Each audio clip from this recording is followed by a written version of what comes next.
Some pretty interesting, although maybe not that surprising, of new numbers about trust in the media. Let's go ahead and throw this up on the screen from Axios.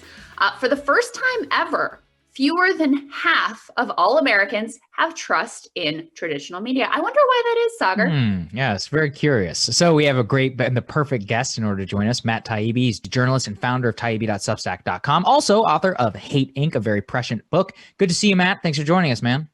Good to see you, Crystal, Sagar. Yeah, of course. So, okay, you got this new piece out, which I think is really prescient, and let's throw that up there on the screen, just basically discussing the dynamics of where we are. You call for a new fairness doctrine. But first, maybe just for people who are not familiar, tell us about the dynamics that you lay out in your book about how we got to this place where fewer Americans than ever have trust in traditional media, but they're doing better than ever, and in many cases, fulfilling the mission that they started out from the top. Well, we had a radical change in the commercial formula of media that really started in the 80s and 90s with Fox News, where the old idea was you would try to get the entire audience. That's what ABC, CBS, and NBC were doing. And then with the advent of cable and the internet and the atomization of the media landscape, we developed new strategies that were based on picking a demographic and trying to keep it and dominate it. And that's what Fox did very well by feeding it sort of politicized, slanted content. Now that's everybody's formula for the most part, with the exception of shows like yours. And that's really what's going on, is that people are actually consuming media more than ever, but they consume it more as entertainment than as news. The numbers are very striking. They watch a lot of it. They scroll it constantly on their telephones, but their trust in the information they're getting has gone down, and that is, I think, largely a function of this changed formula, which it really changes the mission of what the news is. What have you made of the Biden inaugural coverage? I mean, look, we could have expected that it would have been over the top and ridiculous and, just full of sycophants on the air, comparing it to the Avengers restoring order. I mean, every possible hyperbolic excess that you could have imagined happened. There was that CNN commentator who was comparing the lights on the mall to Joe Biden's arms wrapping around America. I mean, this is that kind of stuff. I mean, I lived in a communist country. Like, this is the kind of stuff that you would see on television.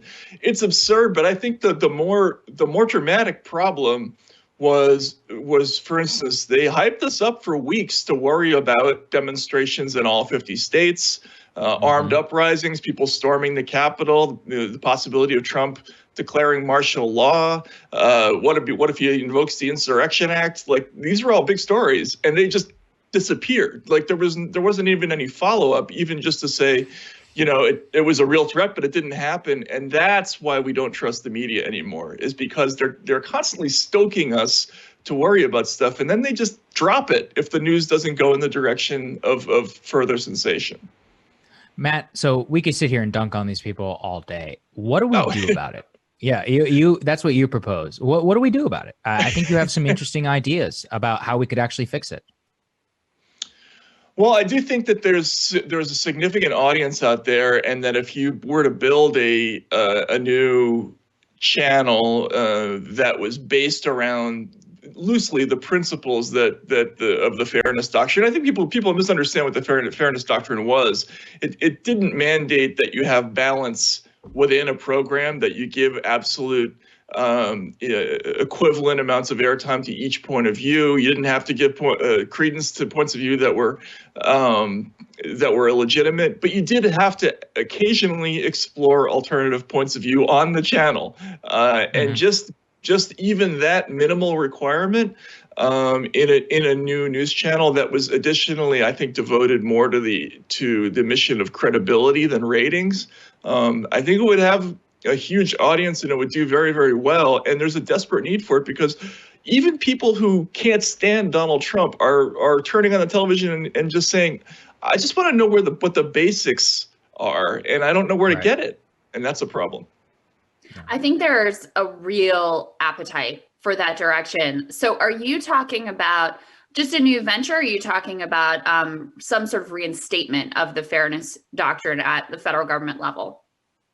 I mean, I was imagining more a private channel that would organize its principles around that, right? I think in the old days, it was understood when you were coming up in the business that you would be inculcated in the values of a media system that was determined to stay balanced to a certain kind of degree. And that doesn't mean giving equal time to both sides. It just means being fair and having a clean slate with each story and examining everything anew each time you get assigned to something, not carrying narratives forward constantly that are politicized.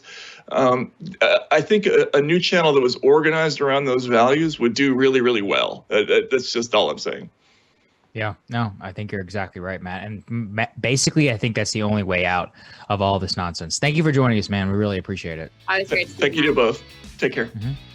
Well, more rising for you after this.